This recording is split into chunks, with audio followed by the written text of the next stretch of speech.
Klub tertua di tanah air PSM Makassar genap berusia 109 tahun pada Sabtu 2 November 2024. Kelompok supporter The Maxmen pun memperingati hari jadi tim Juku Eja dengan menggelar aksi korteo atau konvoi jalan kaki di kota Makassar, Sulawesi Selatan. Konvoi diikuti ratusan supporter dengan mengambil start di depan Monumen Mandala, Jalan Jenderal Sudirman, dan berkeliling ke sejumlah ruas jalan protokol di Kota Daeng.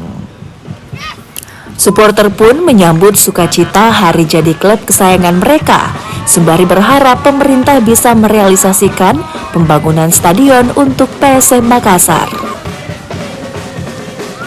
Ulang tahun PSM Makassar ini kita rayakan besar-besaran. Jadi seluruh Indonesia, dari Sabang sampai Merauke, The Maxmen Indonesia itu melakukan hal yang sama. Nah, di Makassar sendiri sebenarnya kita membuat acara besar-besaran dengan konvoi, melakukan konvoi, tetapi pihak kepolisian itu meminta kepada kita supaya tidak ada, jangan sampai, karena ini kan masa pilkada ya. Jadi kami sangat menghargai aparat kepolisian. Sedianya perayaan ultah digelar dengan konvoi yang diikuti oleh supporter dari sejumlah kabupaten dan kota di Sulawesi Selatan.